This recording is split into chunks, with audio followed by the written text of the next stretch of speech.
What is the plan of safety that Terrell's gone? It's in development. Like I mentioned the other day, the free agency process is still ongoing, and our draft prep is going well, and so we're going to add to that bunch, certainly. By what means is to be determined, but it's some credible candidates out there in both pools.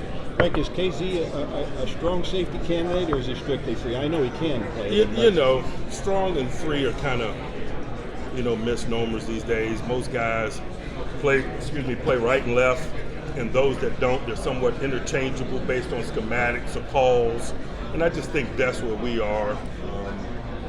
Minka patrols the middle of the field and as a home base, and we work off of that. Can Patrick do some of that stuff too? He's versatile. He is, not only in terms of his talents, but his intellect, and we're not going to be bashful about moving him around. He and I have already had that discussion. I think he's really excited about the prospects of that.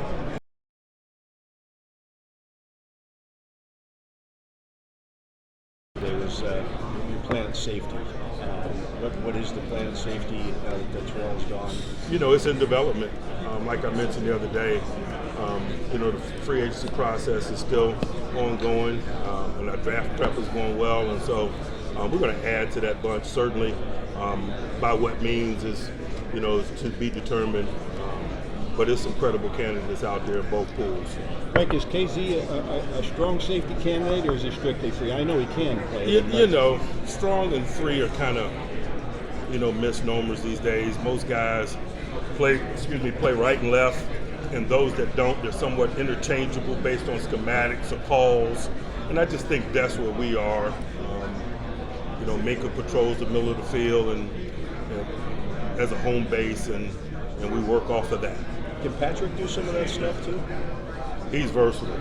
He is, not only in terms of his talents, but his intellect, and we're not going to be bashful about moving him around. He and I have already had that discussion, and I think he's really excited about the prospects of that. What did Kazee show you just in the few games that he was able to play that made him a priority to? He's got ball production. He brings an energy and enthusiasm that's infectious, that's good for teams, not only in stadium, but day to day.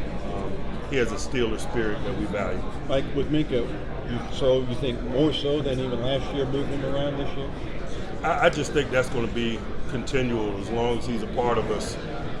It's our job to put him in position to be impactful, to wreak havoc, to do the things that he's blessed to have the talents to do. And so he's a smart guy, and those that work with him are versatile, and so that allows us an opportunity to do those things. I can't imagine that decreasing. Mike, during Terrell's introductory press conference, he spoke very highly of his time with you. How would you describe him as a person and player? What Philly's going? Football lover, just highly available, very durable, tough. We had a good experience together, and I wish him nothing but the best. Like, what is Detroit getting in Cam Sutton? What kind of player? First of all, I always hesitate because the first thing I think about is his above the net game, his maturity, and his preparation. But in stating that first, you almost are disrespectful to his talents. He's a talented guy, but beyond that, I think the things that are his calling card are his intellect and his prep, his communication skills. I just think it allows him to be versatile. He does a good job of getting people around him on the same page, and I would imagine that those are skill sets that are going to travel. Going back to a quick follow-up, going back to Terrell, is there a moment or a story that you can remember, like when you first came into the league and you saw him? I got a bunch of them, but I ain't going to do that in this setting. Yeah. Damontae, how do you evaluate his 2022? And do you think those no touchdowns mess with him at all mentally? I'd imagine, fielding questions about it repeatedly gets tiresome. He's a competitor. He wants to be a significant part of the reason why we're successful. But that's in his rear view. He and I, communicated maybe yesterday. His workouts are going great. His leadership among those in his position group is going great. We're excited about the prospects of 2023, and being better. Learning as a new quarterback, having a new quarterback, that's something you do. I mean, you're learning a whole new guy on the fly. Is that part of it? You know we don't make excuses. Mike, is there any explanation for that? I mean, that was a productive touchdown guy, and to have none, is there any explanation for it? You know, it's probably a reflection of us and where we were. But I've been pretty transparent about that. You know, we're very much a unit and a squad in development a year ago. We don't apologize for that. We did what we had to do to make ourselves competitive and particularly down the stretch, put ourselves in position to win. And, you know, it provides a platform for us to grow from, and those are our intentions. And so, you know, last year is last year as far as we're concerned in terms of some of these discussions.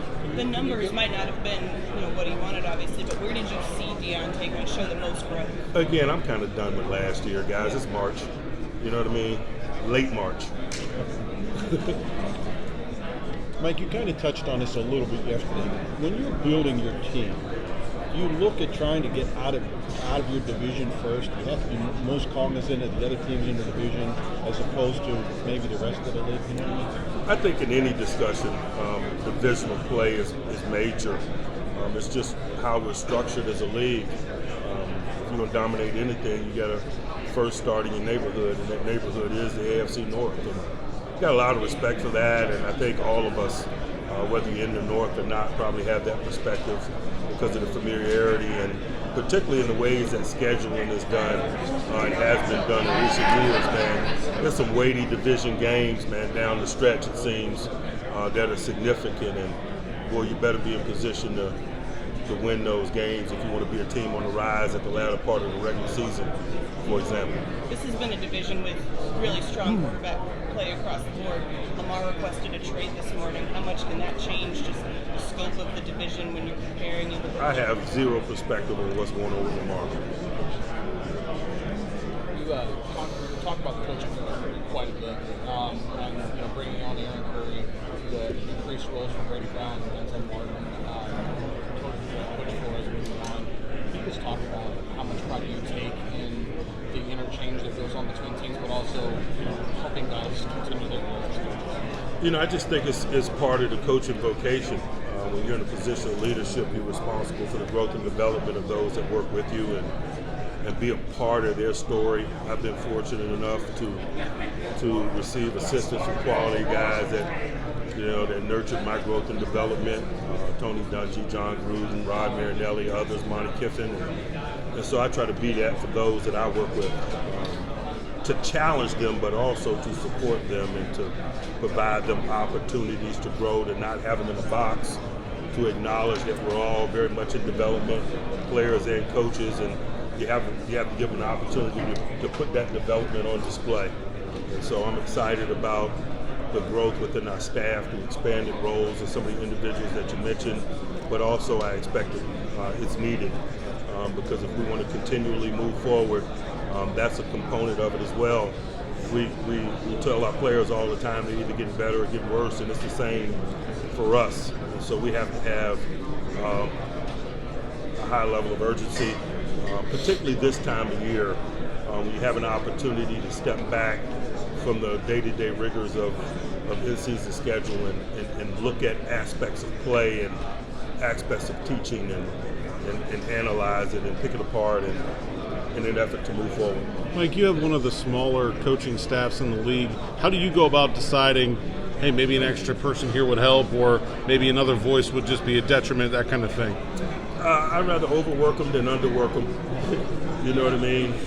I just think it's benefit in small numbers. It's easier to keep the group coordinated and on one accord, to have that one voice that is critical in culture building. So small is better for me, but you better have enough to get the job done. And I realize that we're probably on the smaller side as far as staffing goes, but that's the agenda for us.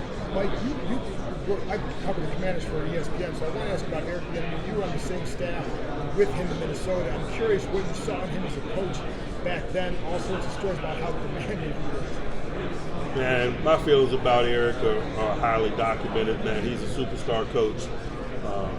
He's demanding, he's detailed, he's passionate about ball. All of that will be displayed in D.C. And then last year, you guys were looking at quarterbacks in the draft. Curious what your evaluation of Sam Howell is, what you thought of him. He's not a Steeler. I'm not getting into that. Coach Tomlin, what charities and causes are you passionate about? Anything involving the youth or education. I just think my wife and I dropped that stake down years ago when we were kind of given this platform that there are a lot of things that you'd like to be involved in, and you can't be involved in everything, but things involving young people and their growth and development, and particularly their education, has our attention. Is there any one point where you realized Alex Smith was that guy? Was that? Alex Smith.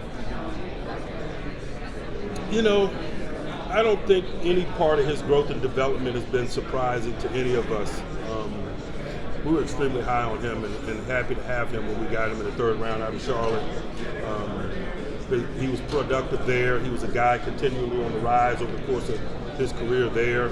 After having met him and seen the quality of young man that he is in terms of what he's willing to do, I think what you're seeing is just the natural progression and the growth and development of a quality player. And I think it's reasonable to expect that to continue. You've identified Najee as a guy that is a leader in this organization on the offense. Where is he in terms of kind of taking on that role? I know he said we were very vocal on last year. Where is he now? Najee has identified Najee as a leader, and I agree with him. You gotta have shoulders for that. You gotta have an appetite for that, and he does. He's a team guy. Winning is the utmost priority to him, and it's displayed in everything that he does and how he conducts himself and how he communicates, and so that's easy to support.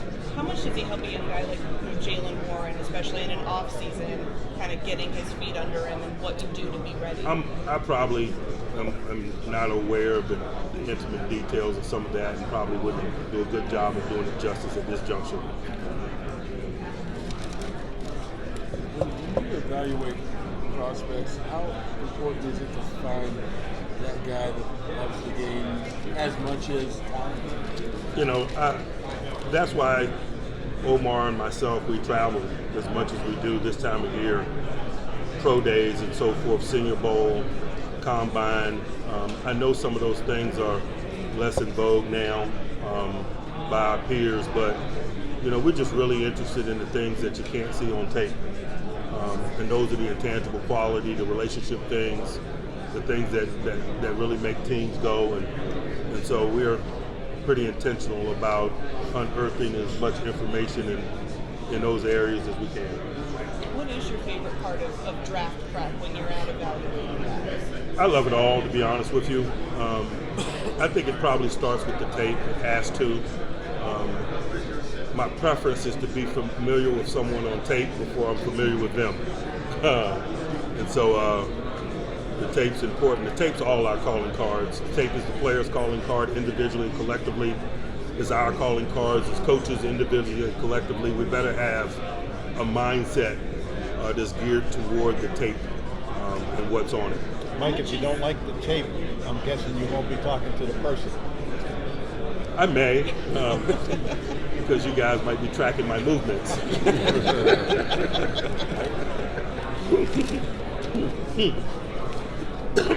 How much has your process changed over the years? You've done it a long time. I mean, are you still? I've honed it. You know, it's become more efficient, but it's also, become more intentional and thoughtful.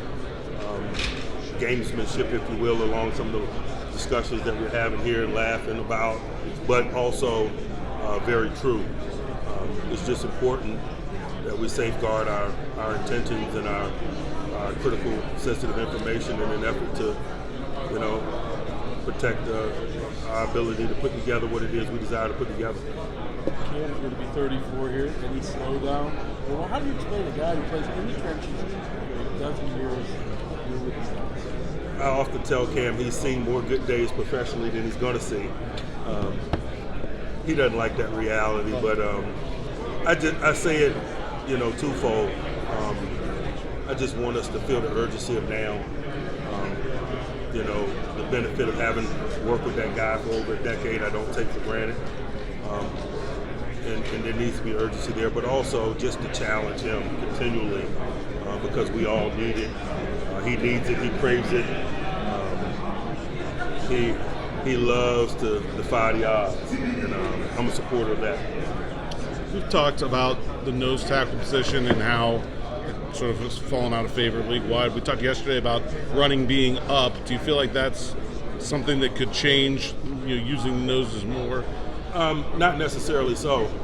Run or pass, the nose's participation is not run or pass oriented. It's usually personnel oriented, and people have been running out of 3 receiver sets, and so just because there's an uptick in the run game, whether it's total yards or yards per, doesn't necessarily mean that people are going to be doing so out of base personnel groups, which produce opportunities for noses.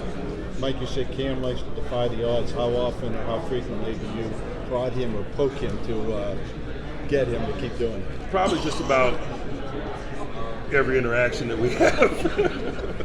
It's just kind of the nature of our relationship, man. We're like an old married couple.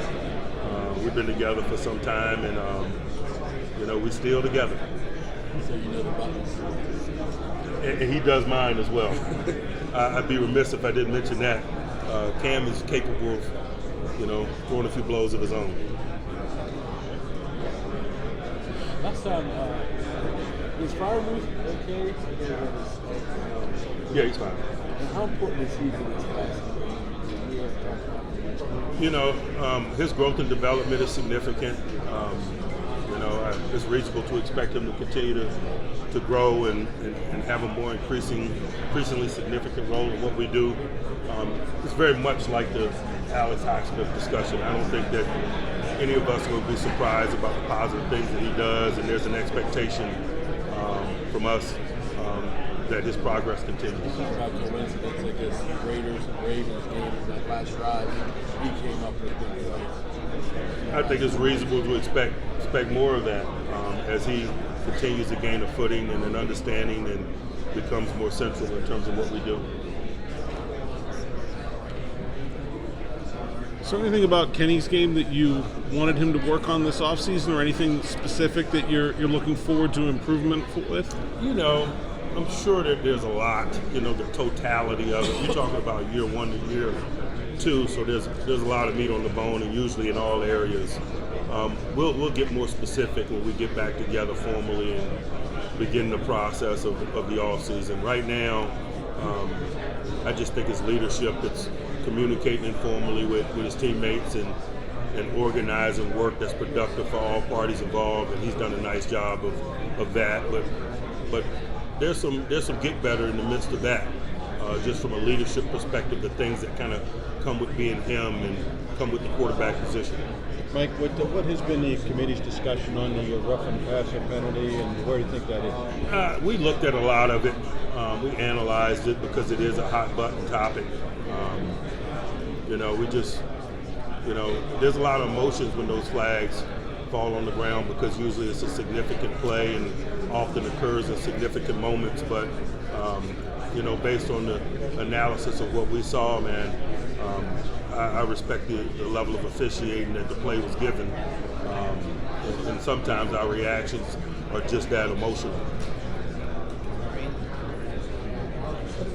One of the proposals that seems to have a lot of support is the changing the cut down to once instead of the gradual step. What do you like about or don't like about the two options there? I don't care, to be honest with you.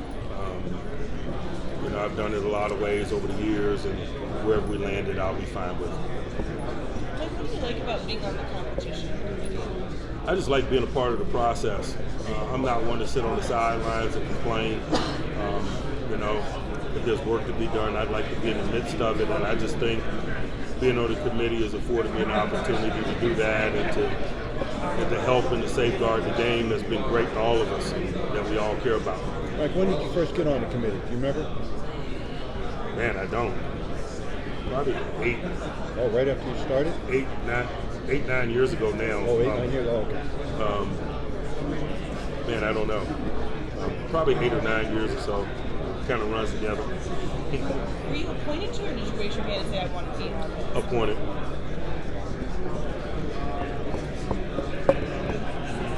Of all the different rules that have been that the competition committee has proposed, the rule change for line, is there one that you're really passionate about, or is it just?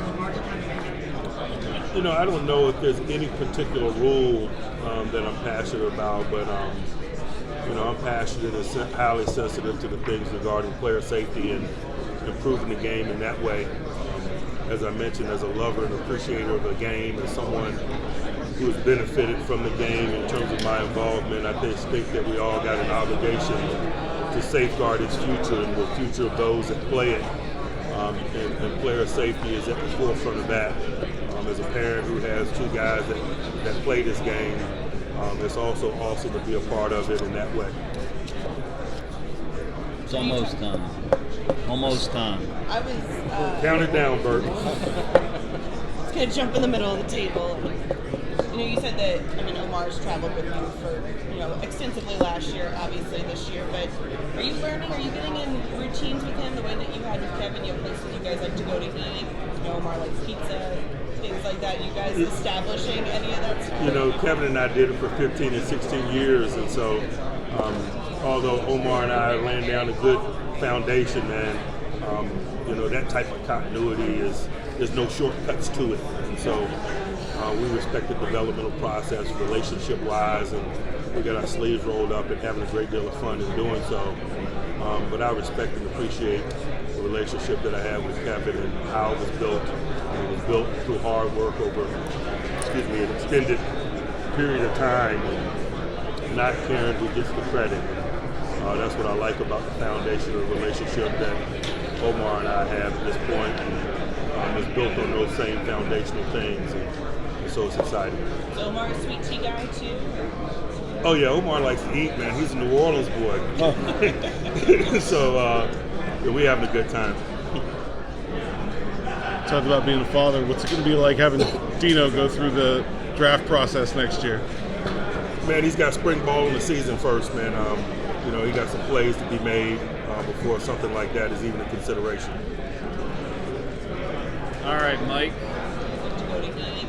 Omar likes pizza, things like that. You guys establishing any of that stuff? You know, Kevin and I did it for 15 and 16 years, and so although Omar and I are laying down a good foundation, man, that type of continuity there's no shortcuts to it, and so we respect the developmental process relationship-wise, and we got our sleeves rolled up and having a great deal of fun in doing so.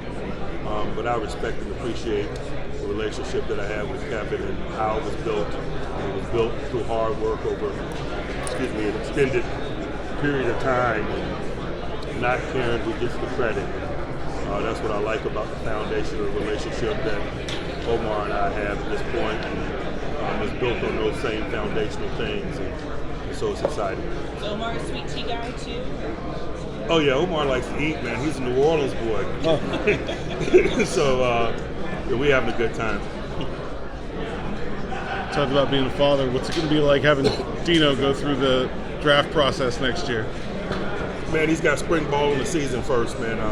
He got some plays to be made before something like that is even a consideration. All right, Mike.